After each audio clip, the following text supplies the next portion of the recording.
All right, let's get started. Hi, everybody. I'm Eric Brynjolfsson, the director of the MIT Initiative on the Digital Economy. Welcome to our virtual digital lunch seminar. Today we have not one, but two speakers, Wang Jin and Abdullah Almatek. We're going to start with Wang, who's going to talk about predictive analytics, organizational complements, and the effects on productivity. Wang is a research associate here at the MIT Initiative on the Digital Economy, and we've been working for a while on some of the ways that data-driven decision-making is affecting the economy. It's some brand new results just cleared out of the secret US Census data centers that he's allowed to share with us. So, and I'll describe, I'll introduce Abdullah a little bit more later, but why don't we just dive right in. I just want to say one thing. We have a chat room here. The process will be that if you would like to ask questions, just type the questions into the chat room on the right. If you like, you can take the next minute to type in your short introduction and everyone can see who else is here. And after 12:05, I'll look at the chat room for questions for Wang Jin, and I'll either read the question or I might call on you to ask the question yourself. Everyone will start off muted in terms of the audio, but you can use the chat room anytime. So with that, let me turn it over to Wang. Please tell us about predictive analytics. Thank you. Great, thank you, Eric. Let me share my screen. Sorry, didn't start from the beginning. Okay, great. Hi, everyone. My name is Wang Jin. I'm a research associate here at IDE. I'm really happy to be here today to share this brand new work with Eric and Christina McElhan on predictive analytics, complements, and the effect on productivity. So before I start, I need to put this disclaimer up since we're recording. And any opinions and conclusions expressed herein are those of the authors and do not necessarily represent the view of the US Census Bureau. All results have been reviewed to ensure that no confidential information is disclosed. Now, this is the quick overview of my talk. I will give really short motivations and research questions, and as well as literature, but mostly emphasize on conceptual frameworks, data, and empirical results. And I'll conclude there. Now, since this is the first talk of this particular project, I would really appreciate it if we get some comments and questions to help us improve the paper. Now, for today's audience, I don't think I really need to emphasize the importance of data and data analytics in today's market. The volume, velocities, and variety of the digital data just present us great opportunities. Now, as data piles up, we have this giant gold rush. However, we really have the problem. What's really the problem is to discover really insightful or valuable information from the data. Now, luckily, at the same time, we see astonishing advancement in computation power, cloud computing platforms development, as well as machine learning and artificial intelligence. So all of these provide a really good platform for the business to actually implementing predictive analytics. So before I start, really dive into it, what's predictive analytics? It is a set of analytic techniques from data mining, statistical modeling, to machine learning and artificial intelligence that analyze historical and current data that make predictions about future events. Now, to think about the use of predictive analytics in the business world, by our IDC report in 2016, we already see a huge amount of money that's spent in terms of the adoption. By 2015, the total worldwide spending on big data analytics is about $122 billion, and they still predict at the time about double-digit growth each year. So also within the same report, what they also point out is that manufacturing, surprisingly, is one of the top spender industry among the top spender industries. The reason why I brought this up here is because that's where our data comes from. We'll be focused on manufacturing industries. Now, just look at this bar chart from our baseline sample. It is a plot about the average adoption of predictive analytics across the 3 digital next industries. Now, what we see from this bar chart is that one, the average adoption is relatively high. On average, it's well over 65%. And another thing that we'll also notice is that there are still some variation in terms of average adoption rates, especially when you look at those darker bars. For instance, 311, which is food industry, 312 is beverage, and some of the later ones like 325 is chemical manufacturing, as well as 336, which is automobile manufacturing. Now, the reason why I mentioned this here is we're going to talk about some of this production process later on as complements for predictive analytics. Now, given the wide adoption as well as big spending on predictive analytics, the first order question, of course, is does it really help the firm to perform better? Now, we see some anecdotes suggest it is linked to improve productivity, but you see these big variations in terms of how much gain that the firms can get from that adoption. There's some really nice summaries in Siraj 2014 and Kiran 2012. If you're interested, you can really look into that. Now, in this particular study, the question we want to answer here is, does the adoption of predictive analytics lead to better performance in a large-scale empirical setting? Now, follow on that, what we're trying to really answer is what organizational complements drive the heterogeneous return of the adoption. Now, just a quick review here. What we found is that, yes, I think we can provide some supporting evidence that this productivity enhancing effect of predictive analytics is likely to be causal. Now, second, when we look at the complements, we systematically test IT, educate workers, continuous flow production process, as well as KPI monitoring managerial practice. We think these are the key complements to the adoption of predictive analytics. Now, just a quick note here, we're not looking at the technical components of the predictive analytics, but luckily, I think Abdullah will talk about that in the next presentation. So we'll learn a little more about those. Here, we will be focused more on the tangibles and intangibles that the organization can really invest in and actually help them to have a higher gain from the adoption. Now, to answer our questions, so of course, we need to talk about prior literatures. This study based primarily on two large body of literatures. One is IT productivity literature. The other one is complementarity in organizations. Now, since due to the interest of time, I won't be able to really go over all the literatures here.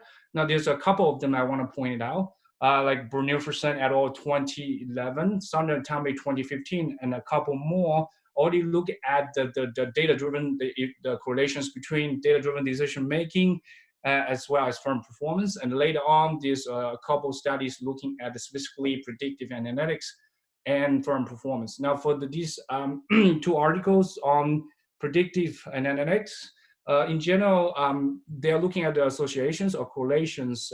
It's lacking some of identification, which we think we can contribute in.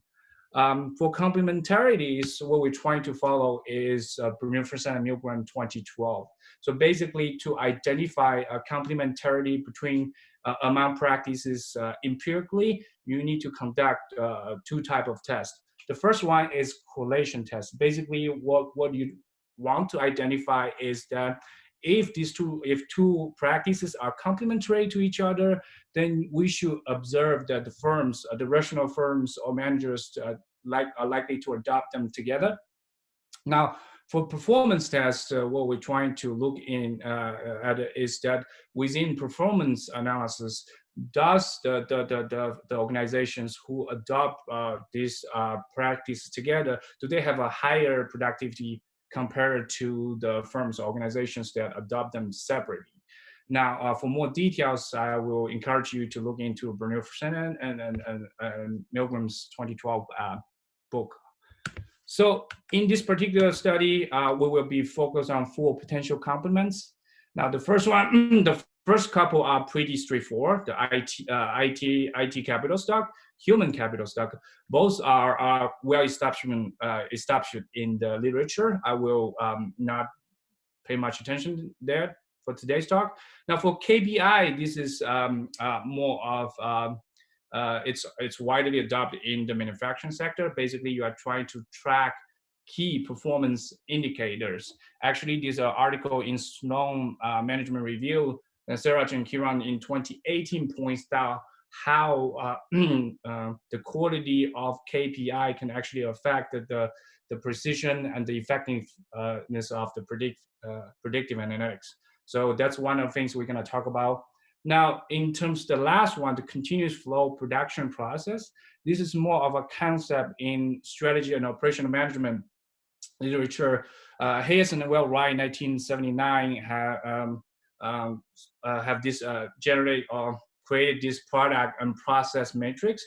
Basically, they categorize the manufacturing process into 4 types: job shops, batch productions, assemblies, and continuous flow productions. Now, if you think about the aspect of continuous flow production, basically the index will be from really low to extremely high. Now, in terms of production, job shops tend to produce high mix, low volume products. So basically less standardization. As you go up to the ladder, continuous flow production process in general are more likely to produce standardized commodity-like products that is in high volume and low mix structure. And what also comes with it is in today's market, it's more likely to be sensor-based, more IT intensive, and as well as stationary. So basically you're producing a few products more standardized. Now, we think this will also be really helpful in terms of the effectiveness of the predictive analytics. To test our hypothesis, of course, we need to look into data. The main data source comes from Management and Organizational Practice Survey. This survey was conducted in both 2010 and 2015 by the US Census Bureau. Now, there's a lot more details in this survey. You can look into in Bloom et al. 2019, as well as Buffington et al. 2018. But for this particular study, we focus on the data coming from 2015 wave. Because of the availability of the measures for predictive analytics. What we have here for this particular survey is the adoption, frequency, as well as application of the predictive analytics at the establishment level. Now, just to clarify frequency, what we have is, does a particular establishment apply predictive analytics yearly, monthly, weekly, or daily? Now, for application, the survey actually asks about 3 categories. One is supply chain management, the second one is demand forecasting, and then the last one is product design. Now, of course, to test the complementarities, we need additional information. So we make use of the KPI monitoring practice from the management practice session of the survey. There are other management practices that we also have information on, such as incentive pay or firing practices, which we are yet to explore. Now, for the human capital, as well as the production process, we use the information come from this particular survey as well. We have the percentage of employees with bachelor's degree, as well as the plant type within this particular survey as well. Now, in addition, one of the big advantage of using this particular survey data is that it's a supplement to the annual survey of manufacturer, which provides details on the inputs and outputs, including sales, cost of labors, cost of capitals, cost of materials, production worker hours, etc., etc. So you have really high granularity about the production function. Now, in addition to that, we can also link to the census of manufacturer and as well as the longitudinal business database. Now, what this provides is that you can actually track the entrant and exit activities, as well as some of the firm characteristics that we control for. Overall, we construct data for around 30,000 establishments and covers about 50% of the manufacturing economy in the US in 2015. Now, just give you a quick sense about the average establishments in our sample. The average annual sale is about $32 million. with about 97 employees. Now, there's another quick note about the structure of MOPS data. So basically, in each wave, we also have some recall questions asking the respondents to respond about 5 years ago, what's the value of a particular question. So if you believe in the recall values, then you can construct this 2-year panel data. Just a quick note.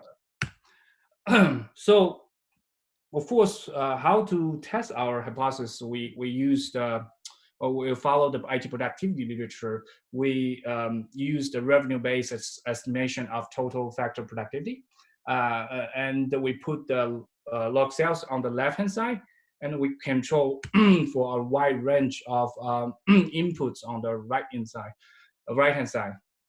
Now, if you're looking at the marginal effect of predictive analytics on log sales, then the coefficient of interest is beta 1, of course, without the interaction terms. But in order to test the complementarity for in the performance test setting, then we have to include the term, the interaction terms. Now, in this particular setting, the coefficient of interest will be beta 1, beta 5, plus the coefficients for the complements. So one additional note here is, this is a pool LS regression. So in general, people are worried about endogeneity issue. One thing we have tried is using the government mandate data collection indicators for as an instrumental variable for the adoption of predictive analytics. Now, about 25% of the establishment reported that their data collection behavior are affected by government agencies. Now, just to quickly illustrate the idea of this IV, I think this figure can give can provide a good example. So CMS, it is the continuous emission monitoring system. Basically, in around 2001, the environmental protection agencies started to require the paper mills to install this type of system at the time called best available technology to monitor their daily and hourly emission rates. So basically what you need to do is you put a sensor at your smokestacks, and then the hourly emission data will be transferred to the servers as well as wirelessly eventually gets into the control center for the data analysts as well as managers. Now, in terms of our IV settings, this provides the incentives to actually invest early on in the data collection and storage infrastructure, as well as helping the firm to shape their bookkeeping behaviors and hence subsequently lower the adoption cost for predictive analytics. Now, this is only one example. There's many agencies have different have different regulations and rules. In general, all these regulations are targeting non-performance factors such as emissions, welfares, work safeties. Now, that's why we think this is a very IV for us to use. Now, in terms of results, here is it's our baseline table. The dependent variable is the log sales. And the first column reported the pool LS controlling for a range of inputs as well as industry multiplied by year fixed effect. What we have here is a positive and significant coefficient for the adoption of predictive analytics. Now, in general, this indicates that the adopters have about 3% higher annual sales compared to the laggers. Now, of course, we want to avoid a mid-variable bias, so we control for a whole lot more plan and firm characteristics in our second column. Also, a quick note here is that we also add in the complements in this particular regression. So a couple of things that worth noting here. One is that the IT capital, adequate workers, KPI tracking, and continuous flow monitoring, all four complements are all positive and significantly correlated with log sales. However, even after control that the predictive analytics adoption still have a positive and significant coefficient, indicates about 1.5 5% higher annual sales if you are an adopter. Now, another quick note here is that if you compare the two coefficients in between column 1 and column 2 for predictive analytics, you see that the magnitude is about half of the size in column 2. Now, this indicates that these complements, if you don't control for these complements, a lot of effect will be loaded on the predictive analytics that actually suggests that they have a high correlation, especially in the performance setting. Now, moving on, what we're trying to understand is in terms of frequencies. So basically, we have the information on how frequent they are using the predictive analytics in their operation. Now, the coefficient is still positive and significant, which indicates that you're moving higher up to the ladder. If you have higher frequency, in general, the return is also positive and significant. In the last column, what we report is the instrumental variable results. Now, from the first stage results, which is in the middle of the table, which I should highlight here, the coefficient for the government mandated data collection is large, positive, and highly significant. Now, this gives us some confidence about whether this is a good predictor for the adoption of predictive analytics. Now, in the second stage, what we see is the coefficient is still positive and highly significant, even after the instrumental after the instrumental variable method, which provide some evidence about causality. Although the magnitude is somewhat larger than the ones in column 3, I think this implies some of local treatment effect, which are yet to explore. In order to address the more about the endogeneity issue, what we also did is looking at the timing of the effect, basically trying to target reverse causality problem. To do that, we need a longer panel, not just a 2 year of data. So basically what we do is we take advantage of the ASM and CMF data I just talked about, which we have the input and output data annually. And then we also make use of the information in MOPS where we can identify the early adopters, those establishments who adopt the predictive analytics by 2010. And then we also can identify a group of plants that adopt in between 2010 and 2015, which we call them late adopters. Now compare both groups to the laggers, those who did not adopt by 2015. Now, what we're trying to look at is the performance gap in all 3 groups controlled for a wide range of variables that we already use in our baseline. Now, if you look at the solid plot line, what happens is that these early adopters have an advantage early on. Ever since 2010, they have a higher or better performance all the way to 2016. Now, for the laggers, the dot plot line, what we observe is consistent to our expectation. What happens is if you compare them to the laggers, you don't see much of the performance differences all the way up to 2013. Now, since 2014, you see their performance are more aligned with the early adopters instead of the laggers. The potential explanation is that by that time, majority of the laggers already adopted predictive analytics, which makes them more similar to the early adopters. Now, another quick note here is you might be concerned about the decline of the effect in 2016, but just remember that we don't have information on the lagger adoptions after 2015. So some of them might adopt predictive analytics and make them more similar to the early and late adopters, and thus reduce the gap. After addressing just basically the endogeneity issues and provide some evidence on the baseline effect of predictive analytics on the sales or performance, we move on to the complementarity test. Now, we did a series of tests, but the baseline of this test is to control for a wide range of variables, plant and firm characteristics. Thus, the complements still correlated with the adoption of predictive analytics. And based on the results from table 2, we do see that all of the 4 coefficients are positive and highly significant. Um, one thing to note here is that this is a linear probability model. We also run some binary models like logic or probit, and it basically give us the same results. And we also have a bunch of plots also provide evidence that these complements are positively correlated with the adoption of PA.